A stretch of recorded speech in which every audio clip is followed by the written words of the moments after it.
Agora que a gente já viu, né? Tinha que mostrar para vocês, porque a imprensa não noticia, a gente tem que dar voz aí ao povo. O que vocês fizeram não pode passar em branco. Vamos comentar agora sobre o que saiu na imprensa, algumas matérias interessantes, se der e falar de 2022. Vocês veem aqui, ó. Presidentes de partidos dizem que atos pelo voto impresso não mudaram nada e que PEC será barrada. Que presidentes? Bom, apenas dois.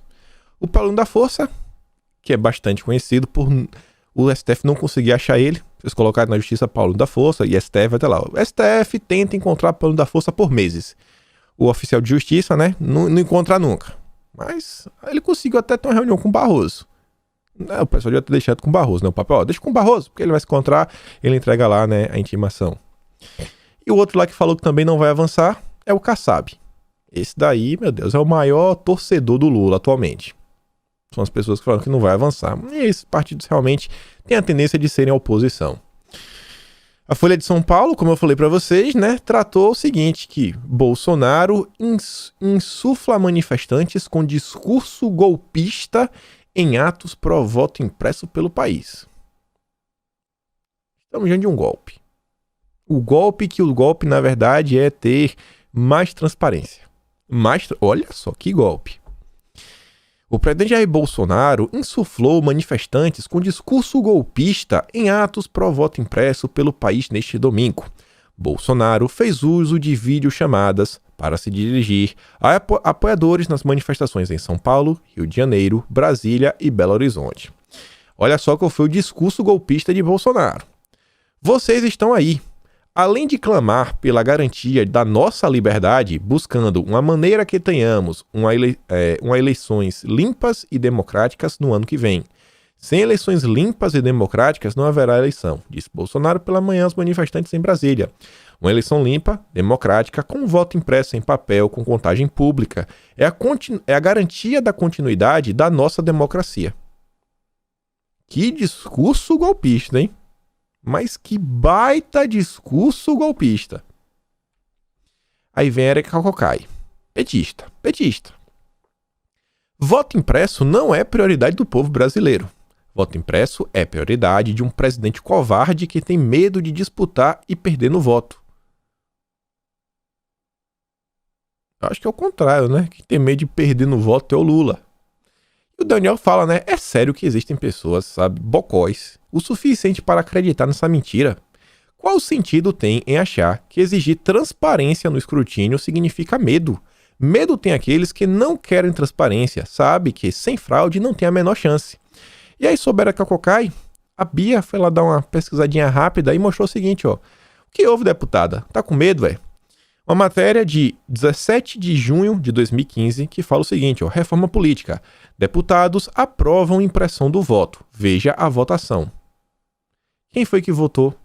Quem foi que votou pela aprovação do voto impresso em 2015?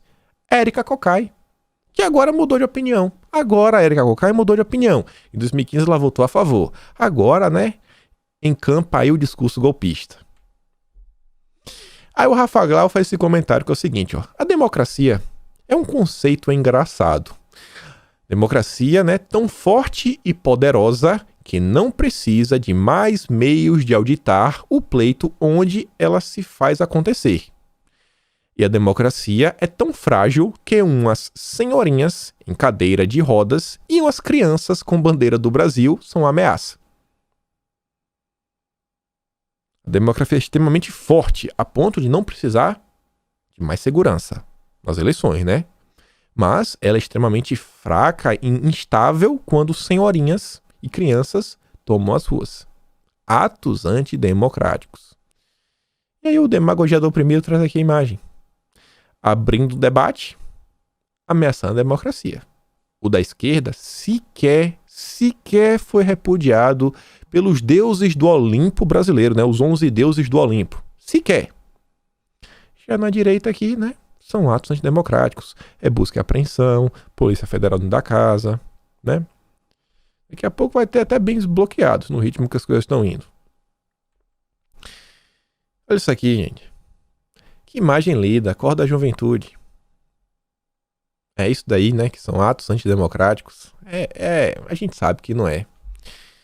E aí eu achei esse comentário aqui ontem tem muito a ver com voto impresso ou não, mas fiz questão de trazer para vocês, que é o seguinte, é um rapaz trazendo aí um testemunho de sua vida, falando que, galera, minha mãe e pai eram petistas, mas 2 bolsominions e eu vou atrás de mais. Minha namorada também não gostava do Bolsonaro, mas agora até já me pediu vídeos dele.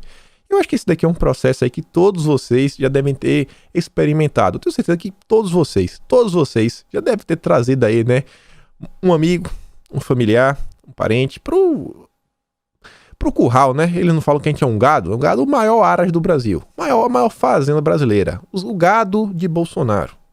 Tá aí. E olha só que interessante essa matéria aqui da Folha de São Paulo. Ambulantes veem venda de bandeiras subir em atos pró-Bolsonaro e minguar os da esquerda. Bandeira do Brasil só é vendida, né, nos atos pró-Bolsonaro. Do Lula não. Segundo vendedores, procuras por peças de fora Bolsonaro também já não é a mesma dos primeiros protestos pró-impeachment. Oh, que peninha, né? Os protestos da esquerda estão caindo, né? Ninguém quer comprar nada mais do fora Bolsonaro. Tá fora de moda, né? Que pena, né? Que pena. E olha só que interessante sobre o voto impresso. Tava lá ontem passeando pelas redes, e aí o Demagogia do Oprimido, ele na semana passada, né, tinha feito uma thread sensacional, mostrando lá, né, que eram os envolvidos na questão lá do Borba Gato, fez mais uma pesquisa aí interessantíssima. Vocês viram que o TSE estava ativo, né, durante a live do presidente e tudo mais. E ele traz uma matéria do Estadão que fala o seguinte: TSE montou operação de guerra com 16 pessoas para rebater Bolsonaro sobre urna eletrônica. 16 pessoas. E o Demagogia fala o seguinte: entre essas 16 estava Gisele Siqueira. Ela é ex-esposa de Vladimir Neto, jornalista da Globo, biógrafo de Moro, vice-presidente da Abrage, consultor da Aos Fatos e filho de Miriam Leitão. Gisele, atualmente, é assessora de Barroso. Bom, o Aos Fatos ajudou durante a noite, foi compartilhado pelo TSE e pelo STF. Tem uns vínculos aí estranhos, né, aos fatos também. Miriam Leitão, a gente não precisa falar nada, todo mundo conhece. A Abrage repudiou fortemente, né, a live de Bolsonaro. Só gente bonita, só gente bacana. E você vê, ó, durante a transmissão ao vivo, a equipe do TSE fez 13 publicações no Twitter e enviou ao menos 7 boletins com checagem de informação à imprensa. Dentre os profissionais que entregam a força-tarefa estão os 11 funcionários da SECOM do tribunal, o secretário de Tecnologia da Informação, Júlio Valente, e 4 entregantes da Comissão de Desinformação, chefiado pela secretária-geral da Presidência da Corte, Aline Osório. E abre aspas. Foi um trabalho inovador para uma instituição pública, disse Gisele Siqueira, secretária de Comunicação e Multimídia. E aí vocês veem, ó, tudo em casa. Ex-mulher de Vladimir Neto, da Globo, que trabalhou para Moro, vira assessora de Barroso. Gisele foi casada com o jornalista Vladimir Neto, filho de Miriam Leitão e autor do best-seller Lava Jato, o juiz Sérgio Moro e os bastidores da operação que abalou o Brasil, que serviu de base para o mecanismo da Netflix. Em julho de 2019, ela pediu demissão da assessoria do Ministério da Justiça, então comandado por Sérgio Moro. Na época que Sérgio Moro deixou o governo, a gente comentou sobre esse caso. A gente comentou bastante sobre a Gisele, quem foi a nova assessora de comunicação do Moro, que veio do gabinete do Álvaro Dias. Só que o interessante sobre ela é o seguinte: ela deixa o gabinete do Moro assim que começam a sair as mensagens da Vaza Jato, lá do Verdivaldo, e se suspeitava que ela podia também estar no bolo. Essa matéria do Diário do Centro do Mundo, inclusive, mostra, né, como o Vladimir Neto, filho da Miriam Leitão, é lava-jatista, outros lava-jatistas, esse vínculo aí, né? E a gente vê que realmente o Barroso, bom, reza a lenda que lá na Vaza Jato, na spoofing, tem troca de mensagens entre o Barroso e Deltan, por exemplo. Interessantíssimo, né? E tá lá, ó, assessora de imprensa de Moro pede demissão do Ministério da Justiça. Isso foi em 2019. Gisele oficializou a saída do cargo nesta terça-feira. Aí tá lá, na minha cabeça estava tão certo que todo mundo sabia que até esqueci de citar. Ela foi assessora do Moro na mesma época em que o marido e a sogra atacavam o presidente. E aí, vejam só, vamos falar agora um pouco da CPI. Falamos bastante ontem, né? Fizemos um dossiê sobre o tema e já temos mais novidades. A CPI já tá a mil já, volta essa semana. E já agora estão planejando convocar o Braga Neto. CPI pauta pedido de convocação de Braga Neto para terça-feira. A Comissão Parlamentar de Inquérito, CPI, pautou para esta terça a apreciação do requerimento de convocação do ministro da Defesa, Braga Neto. O pedido divide os senadores da comissão até mesmo dentro do grupo majoritário. O pessoal está assim, não vai. Por quê? Na terça-feira, o CPI retoma os trabalhos após o recesso. A cúpula do colegiado deve discutir na noite da segunda a possibilidade de chamar o ministro para depor. Braga Neto entrou em conflito com a cúpula ao assinar nota em conjunto com os comandantes das Forças Armadas, criticando o presidente da comissão, Omar, durante o depoimento do ex-diretor do Departamento de Logística em Saúde do Ministério da Saúde, Roberto Dias. O Omar afirmou que o lado podre das Forças Armadas estava envolvido em falcatruas do governo. E o Braga Neto fez aquela nota de repúdio. E o pessoal sabe se vai ou não vai, porque, olha só, terminar de ler eu comento. A insatisfação dos senadores cresceu ainda mais após o Estadão revelar que o ministro condicionou, por meio de um interlocutor, a realização das eleições ao voto impresso. Lembra daquele dia lá, bomba, que Bragança falou, se não tiver voto impresso, não tem eleições? Não tem nenhuma prova, nenhuma. Só a matéria do Estadão.